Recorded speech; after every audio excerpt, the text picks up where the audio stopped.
Hi, everybody. It's Kevin from the Electronic Harassment Parent Coalition of Palm Springs, California. I wanted to bring you an update tonight on the situation that I put on the blog tonight. I came into work, actually, I didn't know what I was going to write. And then I guess I've been having this nagging feeling like I should post this one. So I hope that you guys will all understand and indulge me a little bit in the writing of tonight's post. And I'm only going to do a couple of them, but the one I want to talk about the most is the sibling ties that bind. And one thing that I've noticed with my friends and with myself is that Lisa is extremely attracted, oddly, to our sisters, meaning the victims of this crime and my friends, the victims of this crime. Um, and I'm sorry, I lost my thought. And I wanted to make sure that everybody understands that there is a weird but symbiotic relationship between Lisa and her brother Brian, or Lori, whichever one she's calling herself, and her brother Brian, and the relationships that she sees between my friends and their sisters or their moms.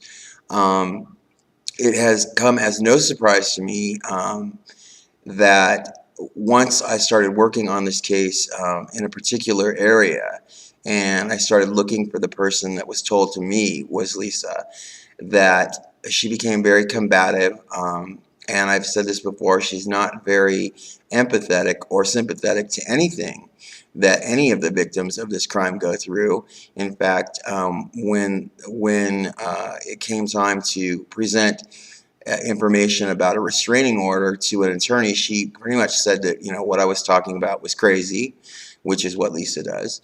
And she pretty much didn't talk about anything pertaining to what she knows about me or what she knows about my family. In fact, she pretty much transferred her feelings about what she is like onto me and then projected it onto these pleading papers. But what I really wanted to present tonight was the odd yet symbiotic relationship that I think she feels that she has between my friends and their sisters, which is, if I'm a sister to a man that's gay, then other sisters of gay men must understand me. And that's not at all the case.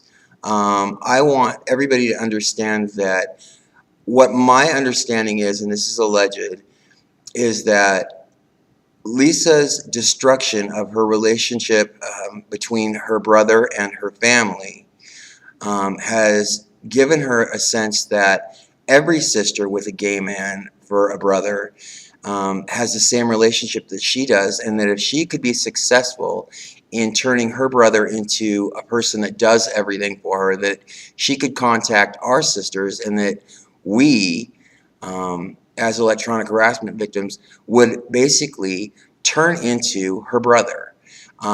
We would actually be more like the relationship she has with her brother, where she controls him. She tells him what to do, where to go, what to do to people, when to steal, when to take things, when to go, hurt somebody.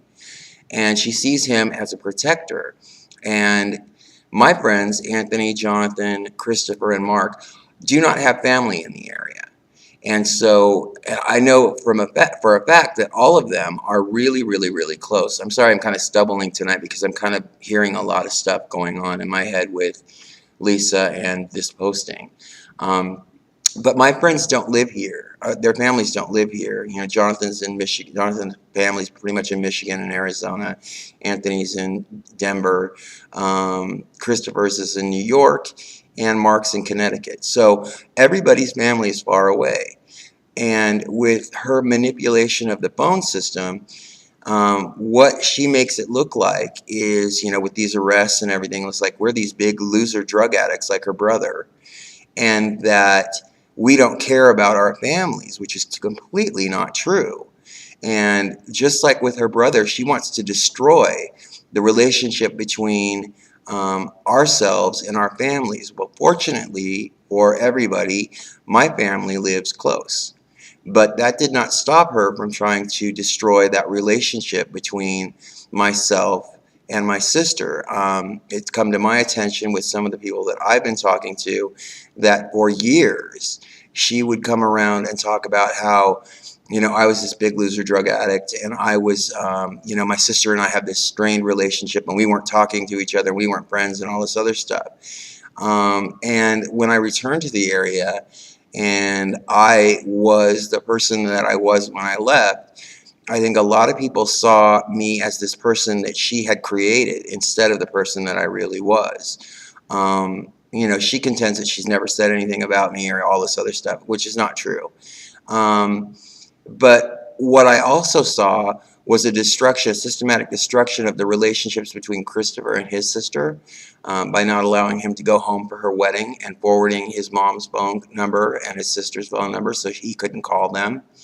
And then I saw the death notice of Jonathan Mendenhall, where his sister is implicated in that. And I got a letter from Mrs. Monty, or a friend of Mrs. Monty named Dave, which was basically trying to say to sever my relationship or my ties with Christopher, who is also an informant in this case. And every single time what you see is kind of like a distancing between these men that are victims of this crime and victims of harassment by this woman, and pushing us away from our families, then using the phone system to keep us away from our families. And I just want everybody to know that this is probably one of the best posts I've ever written. I'm really proud of it, and I hope that you guys will understand when you read it that it is with all sincerity that I think that this is one of the sickest women I've ever heard of in my life. I certainly would never have expected this.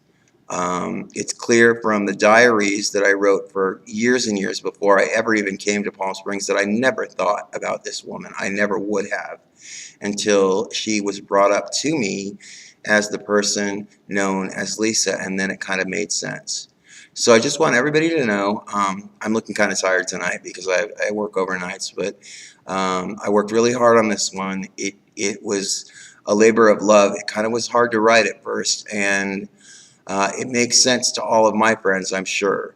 And I'm sure it will make sense to Mrs. Mendenhall and Mrs. Monty and to our sisters. If you don't hear from us, worry. Because if you don't hear from us, it's probably because we're trying to get a hold of you and we can't.